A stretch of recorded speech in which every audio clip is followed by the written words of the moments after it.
7 p.m. till 8 p.m. Monday through Thursday. And there you will get opinion, analysis, debate, and I'll cover stories that nobody else dares to touch. You've been cancelled. Join the club. Oh my goodness me. And then for the last 15 minutes, talking pints. We're over a drink. We have a civilised conversation with someone. We very often disagree, but we do it in a grown-up way.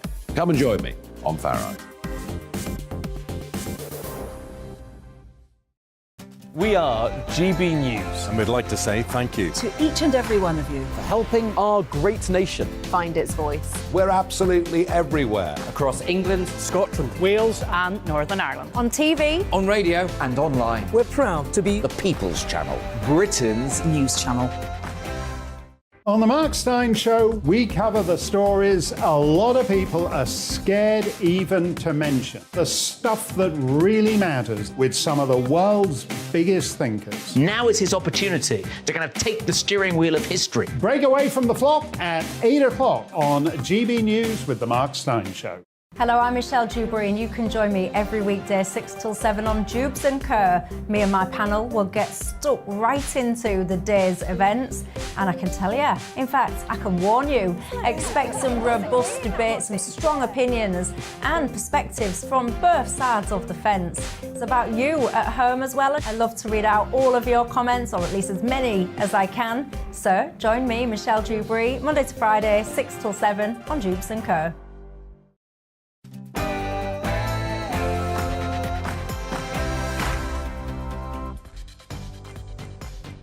Alastair Stewart, and for the next 2 hours I'll be keeping you company here on GB News TV and radio with the stories that matter across the country. We've plenty coming up, including what's at stake in the autumn budget for you, for the economy and for the Conservative Party.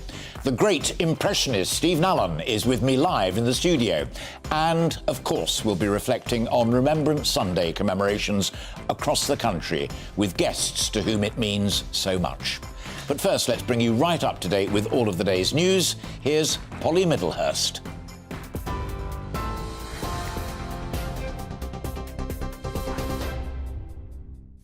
Alastair, thank you and good afternoon to you. King Charles III has led the Remembrance Sunday service for the first time as sovereign today, following the death of his mother, Queen Elizabeth.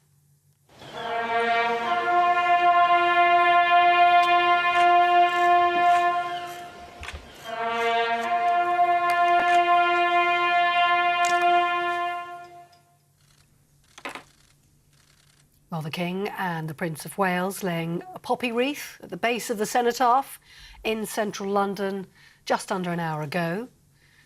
The wreath, incidentally, incorporating a ribbon paying tribute to his late mother and grandfather, King George, using their shared horse racing colours. And the Prime Minister as well.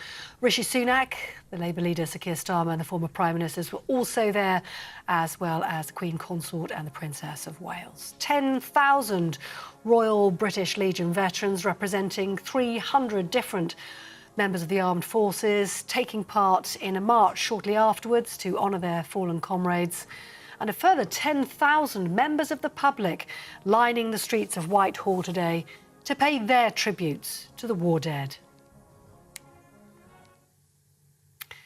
Well, as that, the nation fell silent today to honour those fallen in the line of duty.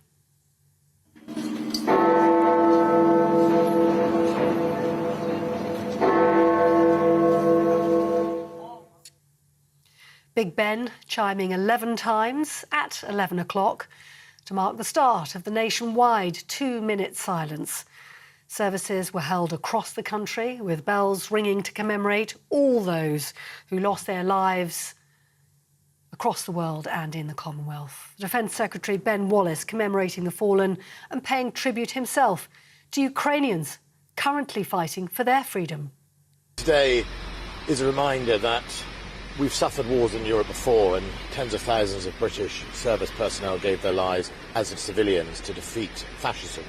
And here we are again, tragically, decades later, with a war on continental Europe in Ukraine. What Remembrance is about is recognising that freedom isn't free. People make sacrifices. This nation made the ultimate sacrifice on 2 occasions in the Great Wars, but also on other conflicts since, and Remembrance is a time to reflect on that. Well, away from the news on Remembrance Sunday, the Chancellor has been warning there will be very difficult decisions ahead of his upcoming autumn statement. Jeremy Hunt warning taxes will rise following his statement to the House, which will be presented on Wednesday as he tries to balance the public budget. He's thought to be considering a range of options, including an extended freeze on income tax and national insurance thresholds. Labour says further austerity is not the way forward. Now, the Prime Minister is going to use the upcoming G20 summit to call out Putin's regime over the war in Ukraine. Rishi Sunak will join the annual gathering of world leaders in Indonesia today.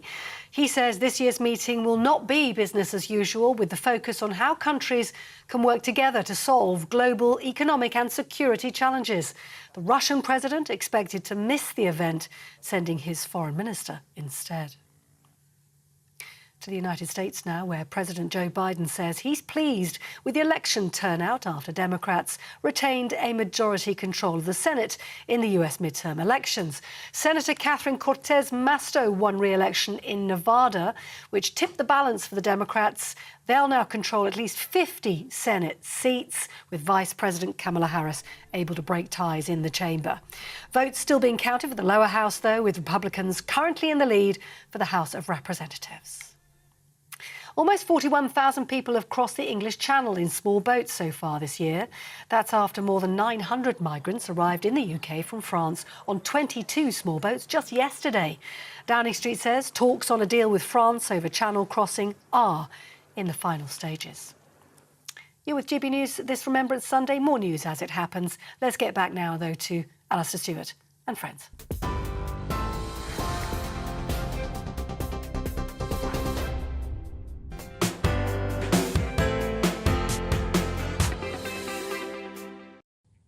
Polly, thanks very much indeed.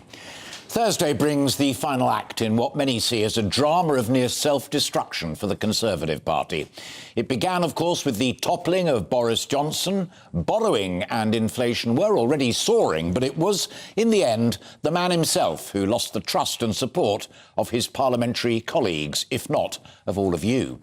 There followed a bitter leadership contest, which in the end pitched the radical Treasury orthodoxy-busting Liz Truss against the fiscal conservative Rishi Sunak, who wrote off her bold gamble as fairy tale economics and worse. She won, but the markets, the Treasury orthodoxy itself, and commentators saw her off. She too was then forced out. Many of you already messaged me to say that you think she and her plan should have been given a chance. Nevertheless, Rishi Sunak succeeded her, and with his new Chancellor, Jeremy Hunt, gets his shot at delivering a budget to fill a black hole in the public finances that many say is being exaggerated. His formula is spending cuts and tax rises, thought to amount to more than £50 billion. It could make life a lot worse for millions of us, and I fear could curb the growth zeal of a generation. He and his supporters say, rather, that it will curb inflation and put us back on the straight and narrow. Well, leaks are legion in all of the newspapers, but most seem to agree that 3 million not taxpayers will get dragged into the tax net, and 250,000 more will, after Thursday, be paying higher rates of income tax. Well, if that's the jewel in the crown, I am not alone in having my doubts. Yesterday's Daily Telegraph observed that the Office of Budget Responsibilities got pretty well every recent forecast wrong, and yet the OBR is judge and jury for Thursday's budget. Jacob Rees-Mogg says they make horoscopes look accurate. In the same newspaper, Camilla Tominey wrote that this is no time to be starting a business in the UK. The fear is that the Sunak plan to curb inflation will deepen and prolong the recession that most are now agreed we are indeed entering into, as interest rates continue to rise. Well, joining me today are a Truss supporter, a top man from the Independent Institute for Fiscal Studies, a successful businessman who's also a pretty mean economist, familiar face from the Dragon's Den, and a woman who set up her own successful business. I wonder if she'd still be thinking of doing that come Thursday. I'll be seeking their views, and we all want to hear yours. You've already said From Gary, Truss was on the money, Sunak just wants our money. Pat says Hunt and Company are on a mission to self-destruct. There are other votes available. You have them. Send them in. Should Truss have been given a chance? Is Sunak right? Are you ready for the bitter medicine? Is there, in your mind, another better route? Email me, gbviews@gbnews.uk. Tweet at GBNews or tweet me directly, or, of course, you can go on Facebook. Please do get writing.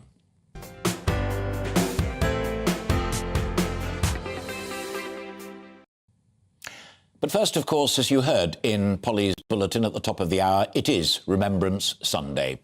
I'll be talking to Sir Anthony Seldon about his latest book, Walking the Western Front, later in the programme. We saw just an hour ago the King laying a wreath at the cenotaph and leading a remembrance service, his first, of course, as monarch. As the nation takes time to remember the fallen, our reporters are out and about at remembrance events across the country. So let's start with our East Midlands reporter, Will Hollis, who is at the National Memorial Arboretum in Staffordshire, where the service took place a little while ago this morning. Will. Good afternoon, Alastair. Yeah, we've been seeing pictures right from across the four nations as well. This is an international affair, remembrance across the Commonwealth. Different countries are remembering in their own way, but here this very is much the heart of remembrance in Staffordshire at the National Memorial Arboretum, and I'm joined by Mark, who's the lead for the Arboretum. Mark, just describe for me this Remembrance Day in 2022. Well, it's been a very special day. We've welcomed thousands of people here to the Arboretum today for our service of remembrance, and as always a very special time, an opportunity for people from all over the area to come together and pay their respects for those that have courageously served and sacrificed on our behalf. Yeah, and this year it's quite significant because it's the first time without the Queen. King Charles has been very much at the centre of what's been going on in London, but it's also 40 years today marking the end of the Falklands War. I imagine we probably had quite a few veterans from the Falklands here today. We have. We were fortunate to host the national event for the commemoration of the Falklands 40th anniversary earlier in the year, and I know I've seen lots of Falklands vets back with us today. The very distinctive scarves that they wear, knitted by the residents of the Falkland Islands, and they wear those with pride, and quite rightly so, and it's been lovely to be joined by so many of them today. And there was literally thousands from across all different armed forces and from different conflicts from the last 50 to 70 years. Where are we right now, and why is this significant, particularly when we're considering the conflicts that have happened after the Second World War? Well, we stood on the Armed Forces Memorial, which is at the centre of the National Memorial Arboretum here. It lists the names of all those that have died in service on active duty or through acts of terrorism since the end of the Second World War, and we're surrounded by just over 16,000 names engraved onto the walls around us. Yeah. But here, this is very much the heart of remembrance, and there are over 400 different memorials here at the National Memorial Arboretum. That's right. We're 150 acres of quite young woodland with over 400 memorials dotted around to those that have served in our armed forces and within civilian organisations as well. So we generally are open to all, and when people wish to come and visit us, there's many hours of finding out the amazing stories behind so many of the memorials. Thank you so much. Thanks for talking to us today on GB News. We're here for the remainder of the afternoon. I'm sure we'll be hearing from some veterans as well today, Alastair. Will and guest, thank you very much indeed. And we'll be going to Northern Ireland as well, and we will be in London as well, where those events are still going on. Indeed, this is the situation live now at the cenotaph, where, as you saw in Polly's news bulletin a little over an hour ago, the King laid a wreath at the remembrance ceremony. And still they march, and still they pass their poppy wreaths to be laid at the foot of Lutyens' extraordinary cenotaph there, right in the heart of Whitehall. And they march, those that can. They attend in wheelchairs, those that can't march, but who served. It is a day of remembering all of them. And I think those are guides and scouts carrying the poppy wreaths, which is rather nice because it's tremendously important that all of this is across the generations. And as I'll be discussing with Sir Anthony Seldon a little later on towards the end of the programme. Remarkable images there live from the Cenotaph on Whitehall. So now let's discuss Thursday's budget and what is at stake in it. Mark Littlewood's the Director General of the Institute of Economic Affairs. He was one of a group who'd been pushing for a low-tax, growth-pursuing budget that Liz Truss adopted and that Rishi Sunak tried to get off the ground only to be shot out of the water by Mr Sunak. Well, last week, with Sunak and Hunt now in command, Mark wrote, and I quote, "A Tory government outbidding Labour on tax rises isn't sensible economics." I'll come to that in just a moment. But first, Mark, welcome, and thank you very much indeed for finding time for us this Sunday afternoon. Kwasi Kwarteng also said last week of his and Liz Truss's budget, quote, "I think it was too quick. I think a measured pace would have been much better." Was it too quick or was it wrong? I think it was too quick. They tried to do a huge number of things at once. There was no question of slow and steady wins the race. And of course, the one thing I think they did get wrong was they didn't really show any commitment to spending constraint. I'm a bit sceptical, Alastair, that you necessarily need the OBR to objectively sign off every government policy as if there's some pure science and maths and they are the font of all wisdom. But what this government is getting right, I think it's getting a lot of things wrong, is that they do realise at some point you've got to balance the budget. The Truss plan was to do that entirely through growth, but that takes some time to emerge. Hunt and Sunak seem to think that if we want to spend a lot of money, well, taxes are going to go up to meet that. I think the better plan would be to have a longer, harder look at where the government can make savings. £35 billion worth of savings, which is what's being trailed, might sound a lot, and it is a lot in cash terms, but I think there could be an awful lot more to find. And if you start putting taxes up, and that seems to be doing about a third or a half of the heavy lifting for the new Chancellor, I'm worried that we'll not only have a recession, but a worse recession than we might otherwise have had. Do you think there was a conspiracy of vested interests as well, and indeed orthodoxy, that sought to kill it out? Let me just quote to you, and folk kind enough to listen to our conversation, a GB News viewer, Rex, who's emailed in to say, Truss's plan should have been given a chance, but they, his word, wanted their man in against the wishes of members of the party and the wider electorate. In my opinion, Sunak will destroy the country. Well, I don't know if Rishi Sunak will destroy the country, but there's no doubt about it. The very short-lived Liz Truss administration set its face against the orthodoxy and a number of the established institutions. I've already mentioned, Alastair, the OBR. They were not asked for their numbers. I think Liz Truss and Kwasi Kwarteng were somewhat sceptical about OBR forecasting being accurate. You've already mentioned earlier in the show, Alastair, Jacob Rees-Mogg saying it was a bit more like horoscopes than any science to look at an OBR forecast. They set their face against the Bank of England during the leadership campaign. Liz Truss and Kwasi Kwarteng were quite scathing about Andrew Bailey and the behaviour of the Bank of England. And, of course, being against Treasury orthodoxy was almost the centrepiece of the Truss campaign. Her argument was that the Treasury has a tendency to be sort of bean counters, that if we've got to get 1 penny in, 1 penny out, everything needs to be awash in that regard, and they don't think enough about what might make the economy grow, or if you're being pessimistic, fall over the longer term. But if you set your face against those powerful sort of establishment institutions, well, it becomes tricky, because I think you either need to decide, are we going to try and work with them and win them over in some way, or are we going to try and take them over? Are we going to abolish the OBR, perhaps replace the governor of the Bank of England? And Liz Truss and Kwasi Kwarteng sort of took a slightly weird middle route there, being highly critical of these institutions, but then finding themselves in the place where they had to work with them. And I think that made the execution of their lower tax, higher growth plan nearly impossible to pilot through. Let me finish with the final question that kind of takes us back to where we started our conversation, Mark. Do you accept that there is a 50 billion or so black hole in the public finances, and therefore Sunak and Hunt have got no choice? Because even folk like Larry Elliott on The Guardian and your own Julian Jessup, good friend of this programme's good friend of mine, an ex-Treasury man as well, have their serious doubts. If you get the size of the black hole wrong, you get everything wrong. Yes, it's interesting, isn't it, that this number's emerged, Alastair, that there's, again, some supposedly objective figure. I've heard variously 40, 50 or 60 billion, but in that range that we need to plug now. I don't think it's as simple as that. On the one hand, the people you've just named are right. Supposing growth turns out to be a bit better than we're forecasting and we're not really in a recession, that black hole disappears. Supposing that we're actually in a deeper recession, that hole gets much bigger. So I think the range of possible numbers is a lot higher.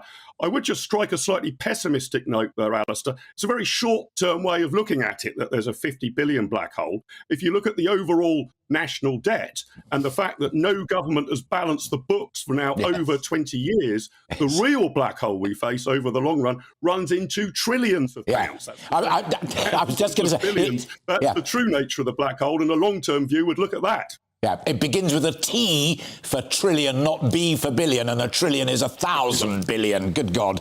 Great to talk to you. Talk to you again after Thursday, and I'd love your reflections then. But for the time being, have a great weekend, Mark, and thank you very much for finding time for us. Mark Littlewood there, the Director General of the Institute of Economic Affairs. Well, joining me, I'm delighted, is another good friend of mine, and indeed friend of this programme, John Mills. John's an entrepreneur, a very good economist in his own right, and of course chairman of John Mills Limited. I wanted to talk to you particularly, John, because of your recent book, which we discussed on the programme, in which you say higher interest rates resulting in a higher interest rate, higher exchange rate, are the real killers. What we've got at the moment, and Mark and I just talked about, is higher taxes, spending squeezes, and a tight monetary policy with high interest. Is it a road to hiding? Well, I think it is, unfortunately. I think the problem is that we've had no growth since before the pandemic started.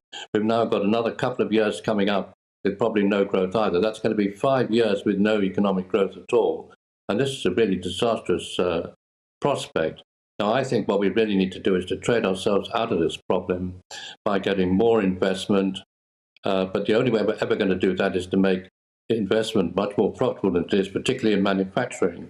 And that's really the opposite of what we're doing. By putting the interest rates up, what we do is to get the exchange rate up. That makes us less competitive. We lose more share of world trade. We have more deindustrialization, and the rate of investment goes down. And the net result is that the economy just tanks. And that seems to be the bind that we're in danger of getting into. But given the signals that we're getting on things like enterprise zones, well, we'll delay those for the time being. Infrastructure investment, we can't afford that at the moment. Increasing capital gains tax, the rest of it. As our mutual friend Camilla Tominey wrote in The Telegraph a couple of days ago, why would anybody want to set up a business in the UK right now? And if we don't have fresh businesses from brilliant young entrepreneurs, we have no growth, we have no economy. Well, I think that's the problem. And I think the trouble is that running any sort of particularly manufacturing business in the UK is much more expensive here than it is if you do the investment in China or even in places like Germany or Holland. And as a result, the rate of investment in this country is dismally low. It's about 17% of GDP compared to a world average of 25% and more than 40% in China. And what really worries me is that all this bad news on growth is coming at a time when all sorts of costs are going to get much higher on global warming, on healthcare, on social care, on interest charges, on military expenditure, on an aging population. So we're in a very bad state to try and take on a recession lasting years and years in terms of living standards. And I really fear that living standards are going to go down over the next few years quite substantially unless we can get our act together, get investment up, and get ourselves performing better. Word of that. Let me finish by referring to something else that we have discussed before, and that is you having founded your own Institute of Prosperity. But do you worry about the next generation of entrepreneurs, the young people reading about this stuff, listening to the budget on Thursday, mulling over what they are likely to do? They've just heard you now say we're heading for rough and tough times. If they set their own business up, it could prove to be a hiding to nothing.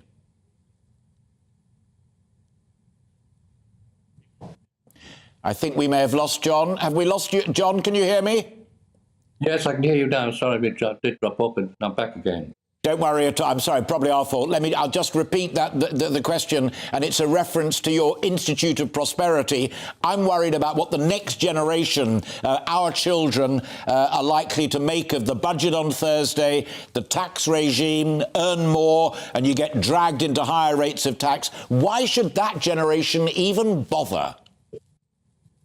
Well, I think there is a danger of having an economy that's throttled by demand coming in from all sides. I mean, both on public expenditure particularly, and tax rates going up as a result, and discouraging enterprise. I mean, there is an issue there. I think the solution is to make investment more profitable, which is really an exchange rate issue, to make sure that it goes up, and then there'll be the opportunities there for entrepreneurs to set up businesses and make a profit. That's what we need. Absolutely right, as always. John Mills, great to talk to you. Love to both of you, and have a great Sunday afternoon. Thank you for breaking into it to come and talk to us. John Mills, the entrepreneur, economist and chairman of John Mills Limited. I'm delighted now to be joined by Carl Emerson. Carl is a giant of the analysis world in terms of economics. He's the deputy director of the revered Institute for Fiscal Studies. The IFS is an independent, impartial think tank, but it really is one of the go-to organisations on all matters to do with tax and public spending.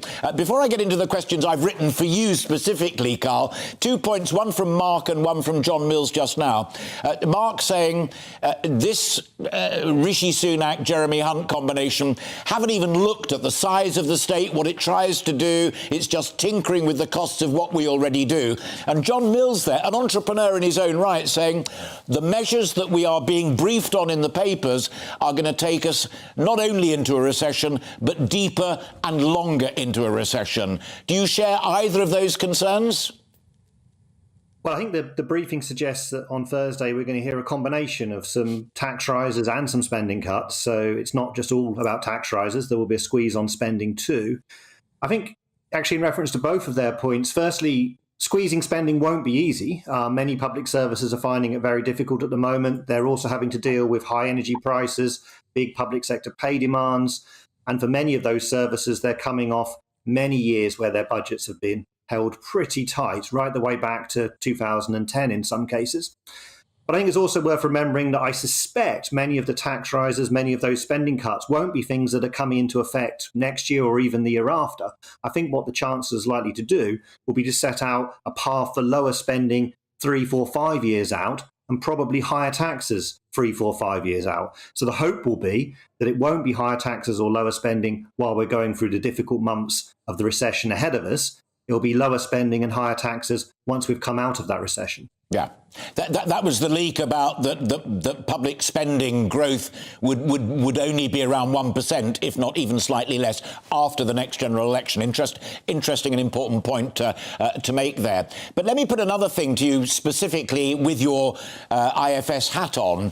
And I'm not the economist you are, but I did do it at university. It seems to me that if you have, as you head for a recession, higher taxation and squeezed spending, what you're doing is reducing aggregate demand, all of the demand in the whole economy as we enter a recession. Isn't that the worst possible thing you could be doing? It's not an easy time to be doing it. But of course, at the same time, you've got a labour market which is looking really quite hot. You've got inflation running at really high numbers. We've not seen inflation rates like this since the 1980s. And you've got the Bank of England pushing up interest rates. So by putting up taxes and cutting spending, what you're hoping is that you reduce the extent to which the Bank of England will need to put up interest rates. So you've got fiscal policy and monetary policy working in the same direction, all of which is putting a drag on the economy, you're right, but all of which is focused on trying to get inflation down, which is the root cause of most of our problem here. It's because Russia's invaded Ukraine, it's pushed up European gas prices, it's made the whole of the UK poorer as a country because we import gas. That causes problems for households, problems for businesses, but also problems for the public finances.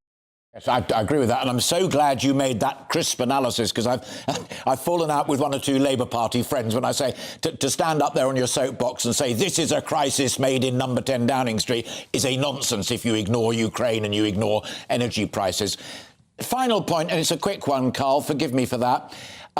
If you make an international comparison, which people like Julian Jessup have done with other G7 countries, actually our borrowing is not a nightmare as things stand right now. Are they wrong in making that comparison? No, our borrowing levels aren't so bad, but we do need to have a plan to get public sector debt on a falling path, something that Mark was talking about a moment ago. I think we all accept that when really bad times hit, there's a good case for government pushing up debt to help people through those bad times. But we can't have debt rising, not just in the really bad years, but in the good years too. So we do need to have a plan that says, well, once we're through the next few years, once we're back to a steadier state, we do then need to be bringing that debt down to give us space to increase it again when the next problem comes along. Ian, thank you very much indeed for breaking into your Sunday afternoon to share your thoughts with us. My best regards to all at the IFS. We really do rely on you for wisdom and impartiality. Thank you very much indeed. Carl Emerson there, the Deputy Director of the Institute of Fiscal Studies, and following Mark and John. I hope that gave you further food for thought. Tell me if you agree with them, disagree with them, what you'd do if you occupied number 11 Downing Street. You're watching and listening to Alastair Stewart and Friends, with lots more coming up on today's programme. Today, of course, marks the first Remembrance Sunday without the Queen. King Charles led the Remembrance Sunday service at the Cenotaph for the first time as monarch. We'll be speaking to our royal correspondent next. But first, a quick break.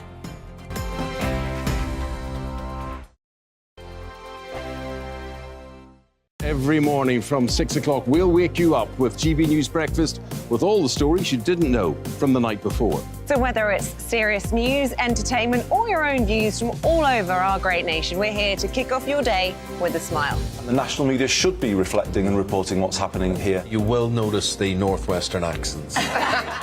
Whether you're with us on TV, radio, or online, every morning, it's breakfast from 6 a.m. Hope you can join us. I'm Dan Wootton. Join me Monday to Thursday from 9 to 11 for the feistiest and most fun news debate on TV, where free speech reigns. I'll bring you a sharp take on the day's biggest stories, bombshell newsmaker interviews, and A-list guests. And I guarantee you, no spin, no bias, no censorship, and no reason to go to bed. That's Dan Wootton Tonight, Monday to Thursdays from 9 on GB News. Hello, I'm Simon Evans. Join me on GB News for Headliners at 11 p.m, where I'll be joined by two of the country's top comedians as we take a look at tomorrow's newspapers tonight. If it's a big story, we'll be covering it, I guarantee, but we'll also have some fun along the way. That's GB News Headliners at 11 p.m. We won't put you to sleep, unlike some of the other paper review shows out there. So join us, 11 p.m, 7 nights a week. Hello there, it's Eamon Holmes here from Breakfast on GB News. We're not just on your television and your screens, you know. We're on DAB plus digital radio, so you can listen to your favourite shows on the move. If you've not yet listened to GB News Radio, it's very simple. We're on your radio player and TuneIn apps, on your smart speaker, phone or tablet, or online at gbnews.uk. Take us with you wherever you go. GB News Radio. You never have to miss a moment of the People's Channel.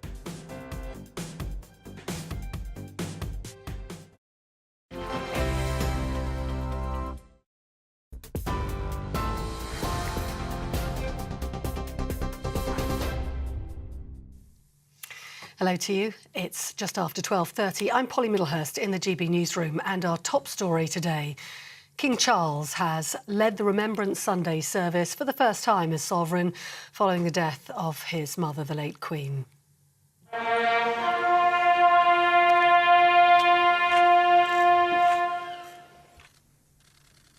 Well, the King and the Prince of Wales laid a poppy wreath at the Cenotaph in central London a short time ago. The Prime Minister, Rishi Sunak, as well, laying his wreath alongside that of the Labour leader, Sir Keir Starmer, and the former Prime Ministers of the UK, also in attendance, Boris Johnson, Theresa May, David Cameron and Gordon Brown. 10,000 Royal British Legion veterans representing 300 different armed forces set to take part in a march to honour their fallen comrades, and a further 10,000 members of the public indeed lining the streets of Whitehall to watch the parade as it marched past and indeed pay their own respects.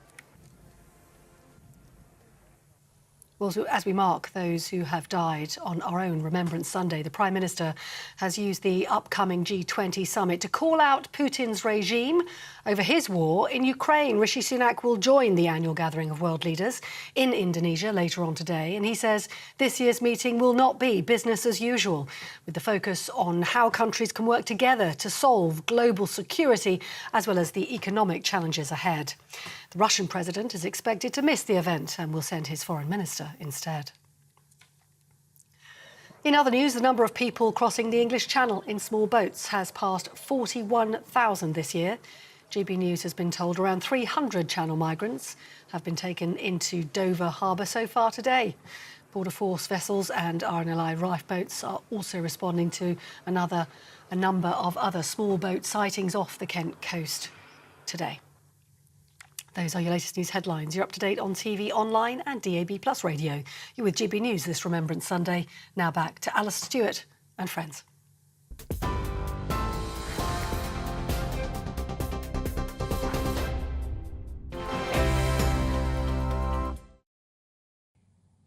Polly, thank you. A quick footnote to the first conversation we were just having. Paul tweets to say, call me a cynic, but this tax rise is purely a well-worn tactic to enable the Tories to have a tax-slashing budget come the general election, calling it a victory for Tory financial prudence.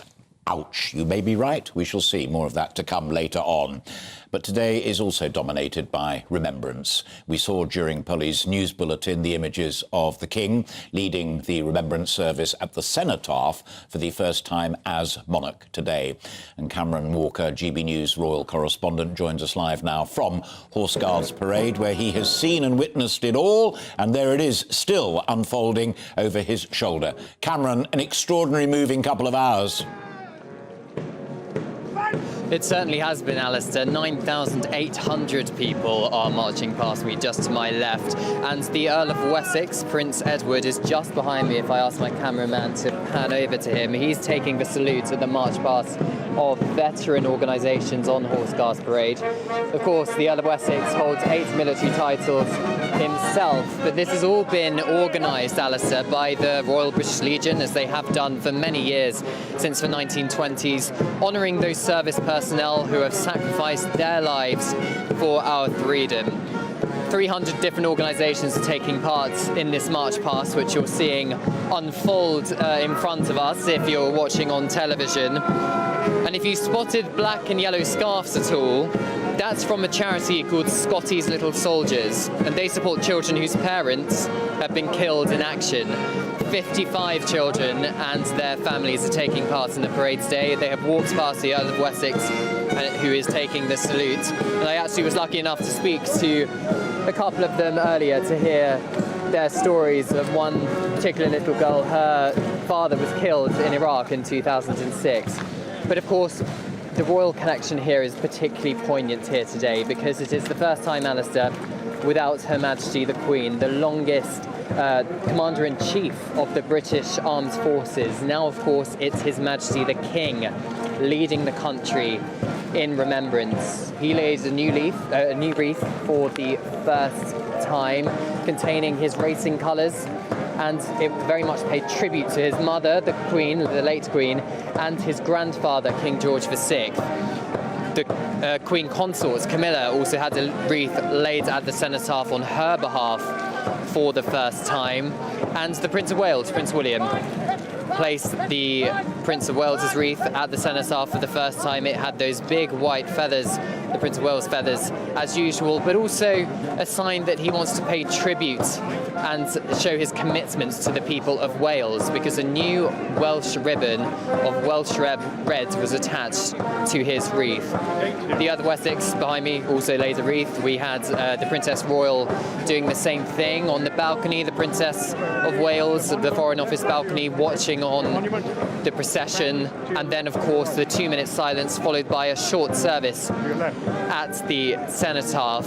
Yes, paying tributes to those who fell during the First and Second World Wars, the veterans who are still with us, as well as the conflicts which have happened since. Falklands War, particularly poignant, 40 years since that conflict. But I think the overall sense here from people is the start of a new era with King Charles III, and very much paying tribute and thinking of the memory of Her Majesty Queen Elizabeth II. Cameron, thank you very much indeed. Cameron Walker there, our royal correspondent on Horse Guards, as still they come. And interesting, standing next to the Duke of Wessex was the Defence Secretary, Ben Wallace, and next to him, the President of the Royal British Legion, himself a retired senior officer who saw service. So it's all there. And we won't leave it there. We'll be going back, including to Belfast, to keep you across all of the developments and all of the events that are still taking place as we speak on this Remembrance Sunday.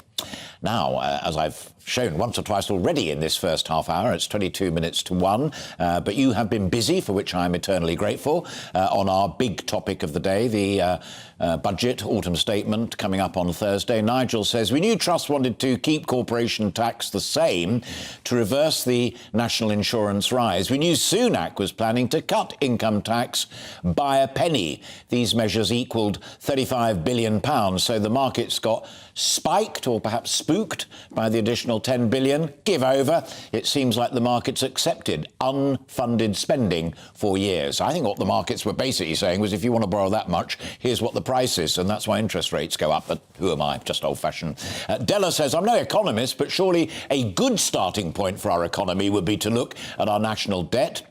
Well, there's a thing that was mentioned, I think, in one of the earlier conversations. I think it was Mark Littlewood who said currently in excess of 2 trillion, that's thousands of billions, and use our national finances to prioritise paying a fixed repayment amount, reducing it each year before any other expenditure and tell our governments the balance remaining is the limit of your budget expenditure each year, no matter what the cost. At least we then arrive at a true standard of living and reduce our future generations' debt. Very thoughtful, pretty radical stuff there. Keep it coming, and as it now clicks up to 20 minutes to 1, we've got an hour and 20 minutes still to go, so there'll be bags of time for your thoughts, so do keep them coming in. And also subscribe to our YouTube channel at GB News, where you can pick up on all of the interviews that we've had so far today, plus our previous programmes. I think you'll find a lot of it interesting. You're watching and listening to Alastair Stewart and Friends here on GB News TV and Radio, with more to come this afternoon, including farmers say more needs to be done to help protect crops and expensive equipment amid a surge in rural crime across England and Wales. We'll be discussing that with the farmer next. But first, a quick break.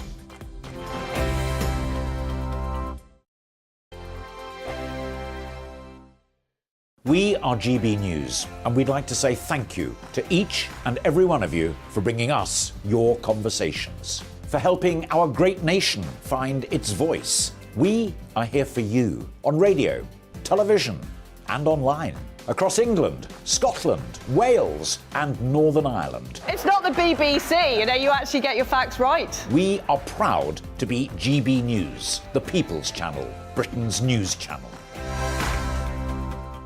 Every Friday and Sunday night from 9, it's Mark Dolan Tonight. We're on the same page again. There's something good happening. Let Ian finish. Don't be such a cranky. That mini budget was the tip of the iceberg. And on Saturday, my show just got bigger. From 8, it's Mark Dolan's Saturday Night In. You can't govern a country if you can't speak. Stop talking. My God, we reached the end. I've never been early in my life. Only on GB News, the People's Channel. Monday to Thursday on GB News, it's Bev Turner Today from 10 a.m. There's never been a more interesting but also critical time in British politics, and I can't wait to bring you the biggest stories of the day with the best factual accuracy and also a few of my own opinions thrown in. We'll engage in passionate but always polite debate with your thoughts and opinions at the centre of it all. Monday to Thursday, 10 till 12 on TV, on radio and online. Hi there, it's Stephen and Anne. At breakfast from 6 a.m, you'll always be caught up with everything you need to know, the latest headlines, opinions and debates. We'll bring you the good news and the bad, but most of all, we're here for you. Remember, send in your views and let us know what you would like us to talk about. That's because we're your news channel. And every morning at 6 a.m, it's breakfast on GB News.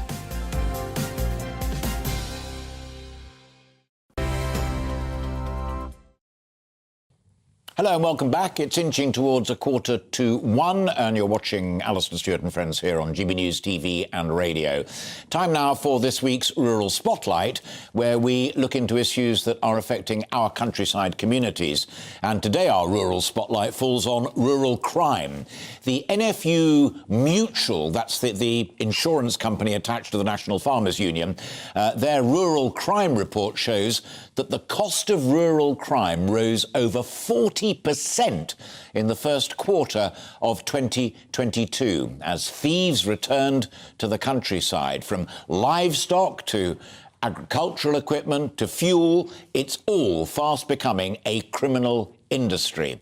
From a boom in CCTV to private security patrols being used to protect crops and expensive farm equipment, the fight back is underway. Well, I'm delighted to be joined live now by Luke Palmer, who's a farmer and has experience of being on the receiving end of rural crime. Luke, what happened to you? Well, to be fair, Alastair, we've had a range of different thefts happen on the farm in the last few years, and we have seen it actually increase this year, be it petty theft in terms of diesel being stolen out of tractors, irrigation pumps that are used to water the fields, down to hair coursing over crops, which not only damage the crops that are being driven over, but they also chase the wildlife off the farm. So we are delighted to have quite a high proportion of hares on the farm, but unfortunately, with the amount of coursing that's happening, they are being chased off and killed. A lot of friends of mine who are in the farming industry where I live down in Hampshire say that trespassing generally, whether it's hare coursing or ramblers or whatever it might be, is a real problem. But the worst trespassers are those who fly tip on agricultural land. Yes, to be fair, we have had quite a few incidences of fly tipping on the farm as well. The unfortunate thing is it's not classed as a criminal act at this present second, so it has to be full down to the council. If it's on council land, if it's on our land, we have to clear it up ourselves. Yeah, absolutely. So far this year, we've had about 3 fly tipping incidences.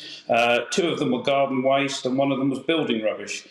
Sometimes we're very lucky in the fact that someone will leave a receipt, but this year we've had nothing so far and no such luck. So it's down to us to clear that rubbish up and continue farming. You mentioned the local authorities and those shared responsibility between landowners, farmers and the local council. But are the police sympathetic to this problem? Again, I speak as a reporter now rather than as a presenter. I hear in Hampshire it's a hell of an uphill struggle to get the police remotely involved in rural crime. The unfortunate thing is again, fly tipping is not a police matter. Obviously, there are serious criminal gangs closer to London operating at this present second, where you have Arctic loads of fly tipping being put on farms. And obviously, the closer you get to other cities, it's happening as well. But we have around here mostly smaller contractors that pick up garden waste and stuff like that. But you're right, the police are not interested in fly tipping. More so on smaller thefts, such as the diesel theft we've had on the farm this year and the batteries we've had stolen off irrigators. We report them, but you'll just get a crime reference number. So a crime reference number adds to the statistics of the area, but it doesn't get your battery back, your diesel back. And the other problem to that is actually the cost of the job not happening. So for this summer, we've just had one of the driest summers on record. An irrigator stopping in the middle of a field has meant that some crop has died because it has not had that water on it. So it's something that we've actually had to increase patrols on looking at machinery through the evenings to make sure that it actually has happened. Yeah, and which means, in a nutshell, for everybody watching our conversation or listening on radio, you guys and gals do not do what we all want you to do, which is produce the food that we would love to buy and eat because we want British produce. Final quick one, if I may, because I know you're chairman of the local NFU, but you also are heavily involved in school work to, as it were, campaign for farming as a great industry in our schools. When the younger generation look at fly tipping and crop destruction and trespassing and all the rest of it that we've talked about so far, do they just think, yeah, actually, this is not for me, it sounds like too much hard work and an uphill struggle, or are kids still keen to come into your great industry? I think having had quite a few children on farm this summer, they don't realise what actually happens on farms before you get them to it. So the fact of rural crime or fly tipping doesn't even hit their radar.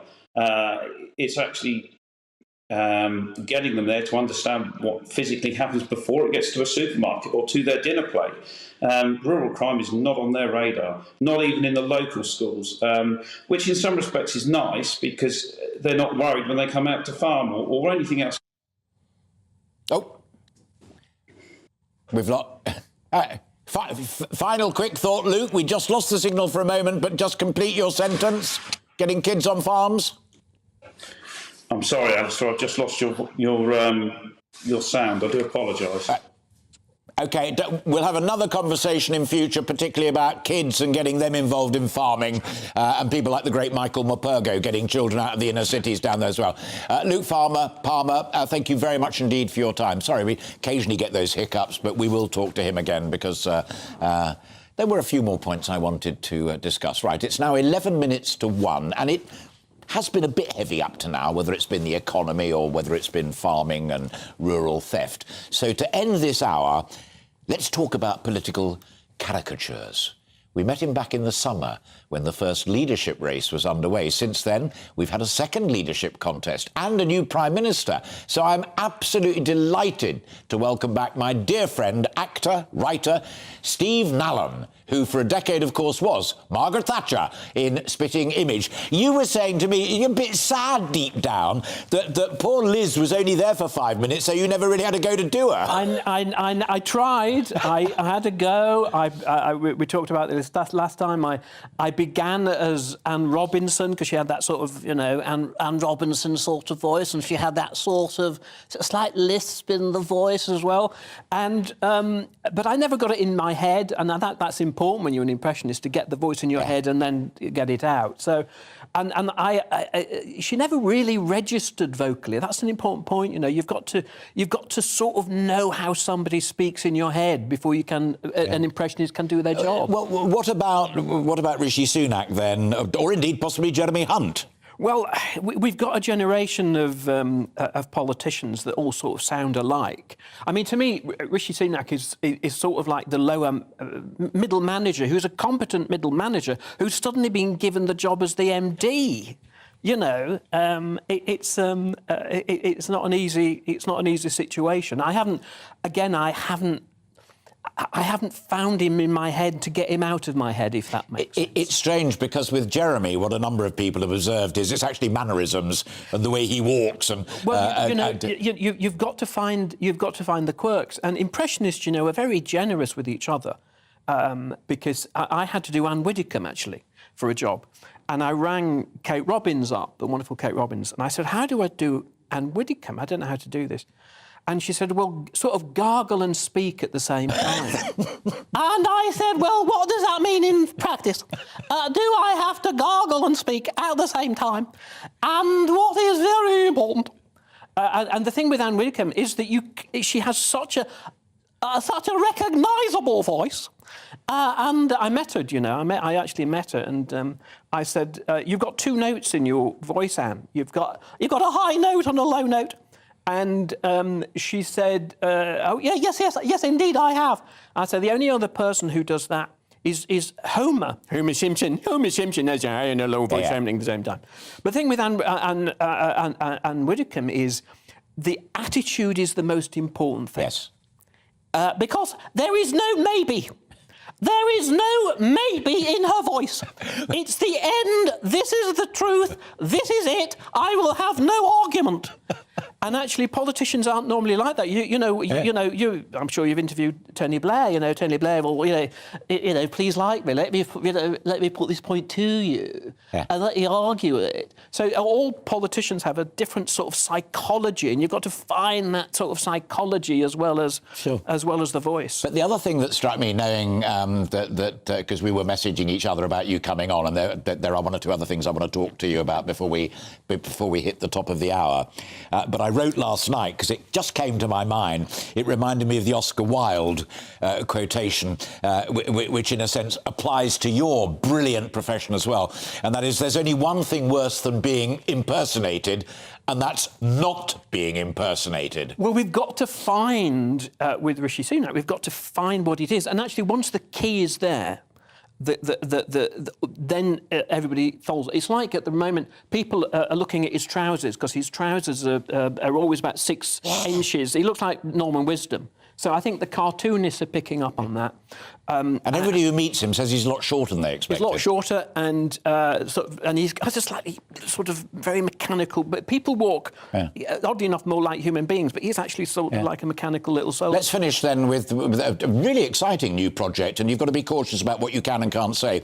But talking about, a giant of politics, both in terms of policy, white-hot heat of technological revolution, in terms of his appearance, the GANX map and the pipe. The great Harold Wilson is to be done in a TV programme, and you are involved. Well, it's a film. Hopefully, comes out next year, and Sean Dooley is playing Harold Wilson. Harold Wilson was the very first voice I ever did on stage, and it's really interesting working with Sean, because he's open to any ideas. And as a voice coach, is what I'm essentially working with him on. Just his voice, none of the others, just his. His voice is down here. And of course, you remember Harold Wilson, his voice was much more here. So you've got to look at the placement. And then you've got to look at the dynamics of the voice. And he always used to put his head up here. You see, I'd rather be patronising when he spoke. And he also had that thing of emphasising often the wrong word in a sentence. But more important than anything else is this word I always go back to with any sort of voice teaching I do, attitude. You've got to capture the attitude. And what was fascinating about Wilson, his attitude, of course, when he was being interviewed with you, was rather pompous and rather, I know more than you do. But privately, of course, he was slightly paranoid. He also, the final observation from me, and then we've got to go to the weather, but he was a master. We're going back to the 60s with Wislon, and he knew about image and voice. He smoked the pipe famously in public, but enjoyed a Havana cigar in private. What he did in the interviews, he used to use the pipe when he got a difficult question, because I have a difficult question coming up. I know I light the pipe, and as I'm lighting the pipe, I think of the answer. He was a very Steve, I want you to come back next time, because you've been commissioned to do some more books, which we talked about last time here. Have a great Sunday afternoon. Thanks for breaking into it. So lovely to see you. Great, Steve Nallon there. And I can't wait to see that Harold Wilson project. It sounds really exciting. You're watching and listening to Alastair Stewart and lovely friends. Thank you so much for doing so. We've got lots more coming up in the second hour of our programme. More from across the country as all of us mark remembrance and the nation commemorates together those who lost their lives during war and in service to this nation. But first, let's bring you up to date at 4 minutes to 1 with the weather. So looking ahead then to this afternoon, the UK looking dry with sunny spells for most and becoming wet and windy from the west. Let's home in on the detail. So dry and sunny then across parts of western Scotland, but cloudier in the east with patchy rain at times. Windy in the west and over higher ground, highs of 12 degrees Celsius. A slow-moving band of heavy rain moving eastwards across Northern Ireland. Drier in the east, sunny spells there, highs of 15. And cloudy with sunny spells across northern England with a chance of drizzle in the east. Breezy at western coasts and high of 16. Dry across Wales with sunny spells as we head further down the country. Scattered cloud and low cloud lingering over high ground. Windy, especially on western coast. Feeling mild, though, with highs of 17. And cloudy as well across the Midlands today, with any sunny spells mostly confined to the south and east. Light southeasterly winds and feeling mild in sunshine, with highs of 15. A generally dry day across most of East Anglia today, with plenty of prolonged sunny spells. Light winds, a bit breezy on coastlines, highs of 15. And remaining dry across much of the south of England today. Patchy cloud and prolonged sunny intervals. Light winds, although breezy along coasts as well. Highs of 16. So staying dry in the east, but a band of heavy rain and strong winds slowly moving eastward. And that's how the weather's shaping up this Remembrance Sunday.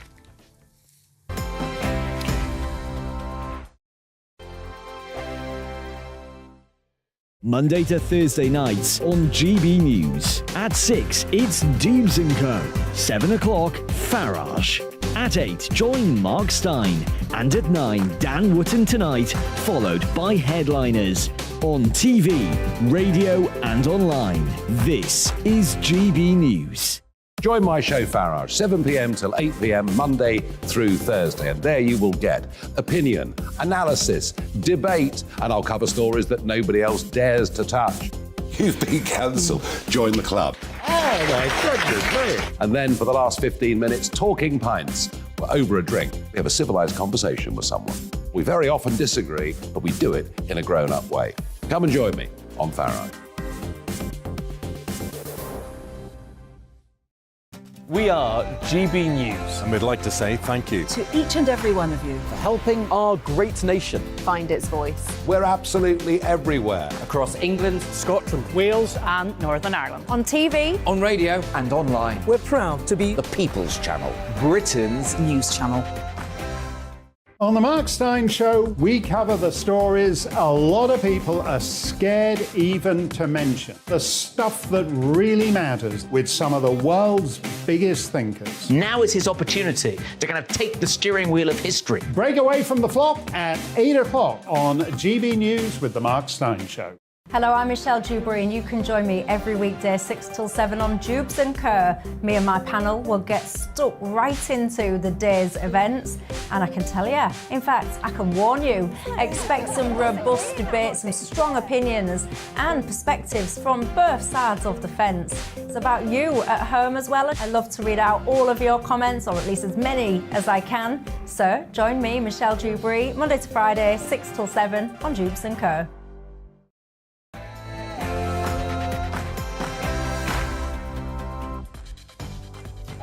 Welcome as it just slips past 1 o'clock. If you've just joined us, you are very welcome for our second hour. If you've been with us since 12, thank you very much indeed. I'm Alastair Stewart, and I'm with you for the next hour, keeping you company here on GB News TV and radio, with plenty more still to come, including more on our top discussion, the autumn statement budget, and the effect that it will have on the economy, particularly on people thinking of setting up a business. We've got someone from the Dragon's Den, and we've got a woman who did set up her own business and is worried about other matters. Their thoughts will be crucial, and I really look forward to talking to both of them. How much do we need to tighten our belts, and what impact will it have on growth in the great UK economy? I'm also very keen still to have your thoughts. You've been brilliant so far. I will find time for more of them before we come off air at 2 o'clock. We'll also continue to reflect upon the sacrifice of the fallen this Remembrance Sunday. But first, let's bring you right up to date with all of the news, including Remembrance, with Polly Middlehurst.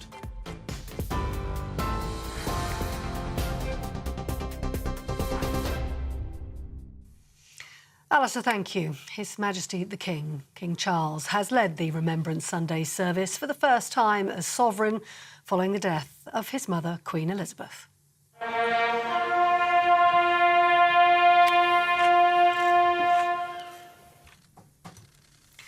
Well, the King and the Prince of Wales both laying a wreath of poppies at the Cenotaph in central London.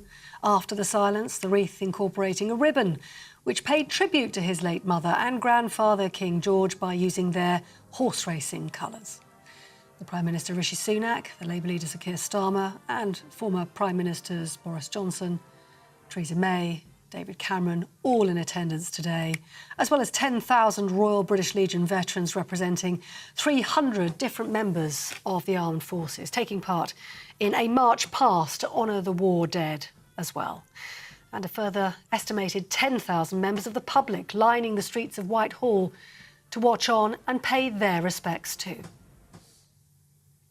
So the nation falling silent to honour those fallen in the line of duty at 11 o'clock.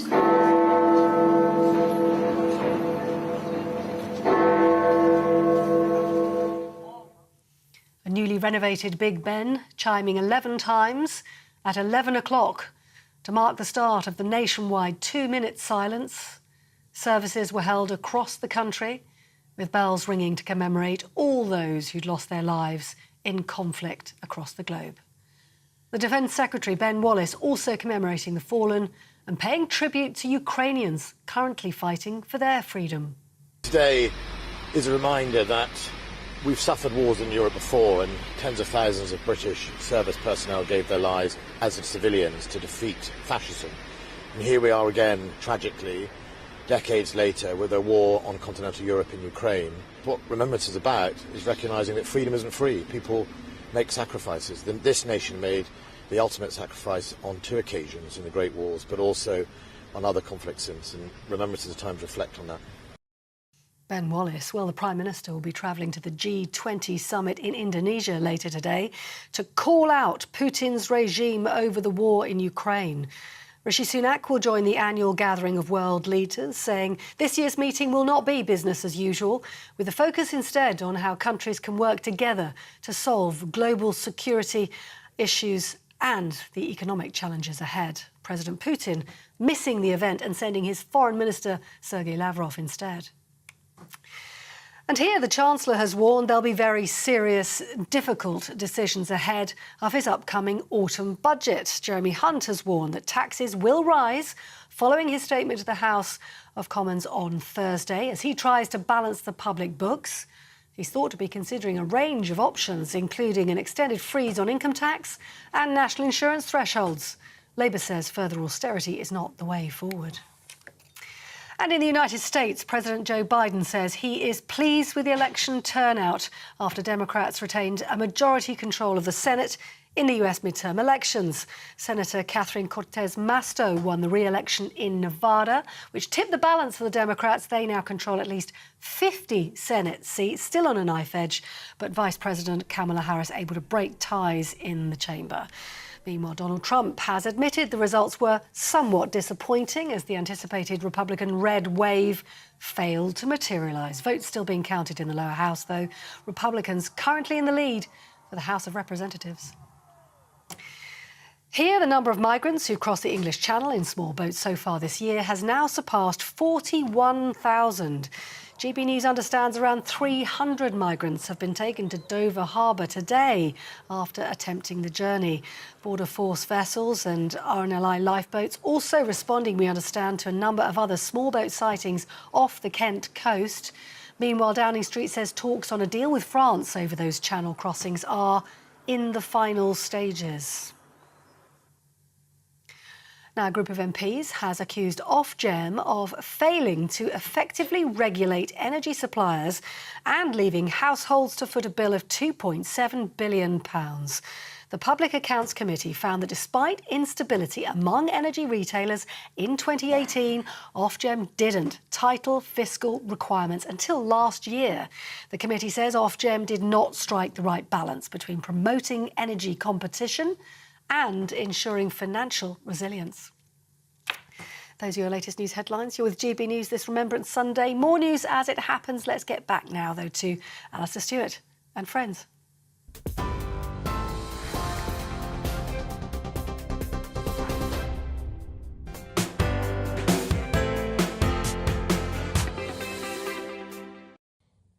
Polly, thanks very much indeed. My thanks to Adrian Hilton, who lectures on politics and political philosophy, for saying watching the interview with the brilliant Steve Nallon on Political Voices, his Anne Widdecombe's superb.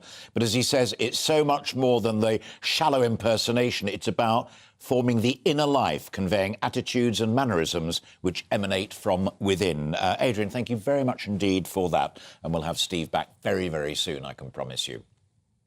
Now, This Remembrance Sunday, as you heard in Polly's bulletin, we have been commemorating the fallen in 2 world wars and other conflicts. And today's events have been particularly poignant since this is the first Remembrance Day since the death of the Queen. The King, King Charles, led the service at the Cenotaph in London for the first time, observing the silence and laying a wreath in commemoration. But similar services have also taken place right across the country because, of course, no part of the country has been untouched by the impact of those global conflicts. GB News reporter Alice Porter joins us live now from Andover, which, of course, has many military connections, being so close to Salisbury Plain. A special service there, Alice, where you are today. Yes, that's right. We had a service at the church next to me at St Mary's. Then right in the lawn behind me there, we had a prayers of reflection, a 15-minute service before the 2-minute silence. And it was very much a local service for local people with 3,000 people in attendance. And I think it's very right and fitting that we do show the number of local different commemorative events that take place across the country. Obviously, the focus understandably is often at the Cenotaph in London, but very much when we look back to World War I, communities across the whole of the United Kingdom were affected, and the monument behind me, for those of you who are watching, bears the names of 214 men who sadly lost their lives in the First World War. And I'm sure many of us have seen these inscriptions on these monuments across the country. We've almost got so used to them, but it's very much, I think, worth reflecting today that this was obviously a war that affected people across the country. And here in Andover, they have very strong military links, as you say. There was an airfield here, which was Andover Airfield, and that goes all the way back to World War I. And in fact, when I was doing a little bit of research yesterday, it was fascinating to see that actually during the Battle of Britain, there was actually a number of attacks on the airfield here where a number of people lost their lives. So very much the local area was very much involved with the conflict. And then if we look now to the army headquarters are actually based here in Andover. And so there's very much a strong military connection to the area. And that's why so many people came out today. It really was quite an extraordinary sight to actually see children, there were scouts, there were cadets, there were veterans, all gathered here. And you really very much got to feel that this was about community, all coming together, children who'd wonderfully practiced with their flags, with their salutes, who were staying incredibly still during the silence. It really was extraordinary to see. Alice, thank you very much indeed. An area I know all too well, being just a little further over to the east from where you are. And thank you for pointing out that those names that capture so many generations and so many families have been there a long time and will be there forever. We will remember them. Alice Porter, our reporter there, live in Andover. Now, the government's autumn budget statement, which is our main theme today, is widely expected to contain harsh cuts in government spending, along with sharp tax rises in order to plug that gap in the public finances that we talked a lot about in the first hour. There's the Chancellor of the Exchequer, if you're watching us on television, and if you're listening on radio, that's Jeremy Hunt. It's his call. Many small business owners, however, are concerned about what he's going to be doing with tough measures, and they don't appear so far to have been comforted by what he said up to now, that I quote, "Everyone will pay more tax," a shift away from the support that was offered to many throughout, of course, the pandemic when the current Prime Minister was Chancellor of the Exchequer. Different times ahead. Two brilliant guests next. Sarah's just sat next to me here in the studio, who set up her own business, and we'll be talking to her in just a moment. But I'm going to ask you to listen to what Piers has got to say as well, and then we'll compare notes and see what the outlook is. Piers, who I refer to, is Piers Linney. He's a serial entrepreneur. He's a former dragon. He's on the board of British Businesses and currently CEO of Moblocks, which helps small businesses. Great to see you, and thanks for fitting us into your busy day. Let me just put a couple of quick things to you that have been said by previous guests. Mark Littlewood from the Institute of Economic Affairs, there's a danger that the squeeze to fill a black hole will be overdone. Carl Emerson from the Institute of Fiscal Studies says, relax a little bit more. This is longer term. Some of the cuts won't be until the other side of the election. And finally, John Mills, who says there's a real danger that the combination of higher taxes and higher interest rates will kill off what you and Sarah and your type of people are seeking to do. So quick comment, over squeeze, longer term may be better, but killing entrepreneurial spirit. Yeah, so it's a fine balance to get right, isn't it, Alastair? So what we have to do there, and what we're lacking in this country, is a long-term plan, a long-term vision for the country. And then we can stop sort of, putting out fires and worrying about what's happening next week or next election in 2 years, and actually have a plan for the country. And then if you've got a plan, you've got a longer-term view, you can then make decisions that, that may be difficult today, but actually they fit into that framework. Right now, it was running around like headless chickens, and that's something that needs to change. So the Emerson point about it being over a longer period than just Thursday, boom, is perhaps the most important of those 3 points I just quoted. Yeah, so you've got the difficulties of a session maybe, but what I'm saying is you need a 10-year plan, and that's why politicians need to stop thinking about elections and start thinking about the country. We need to, I hate to say it, we need to have a long, cold look at Brexit and its impact and what we do about perhaps rejoining the single market. Yeah, well, Hunt said this morning it wasn't an error, but it's proving perhaps more difficult to yield the benefits that it offered at the time. But I tweeted last night what my friend Camilla Tominey had said in The Telegraph, that it was fast becoming an environment in which it might look crazy to risk setting up a new business. And you put me in my place on social media. Yeah, so I've set up a new business, Moblox. We're here to help small companies. Entrepreneurs, like I said on Twitter, Alastair, they don't stop doing what they do because it's raining, because there's a recession. These are dreams, ambitions, aspirations. And this is what the country needs. The growth is going to come from small businesses and our scale-ups as well, the kind of mid-sized growth companies. It's not coming from large companies. They're in decline.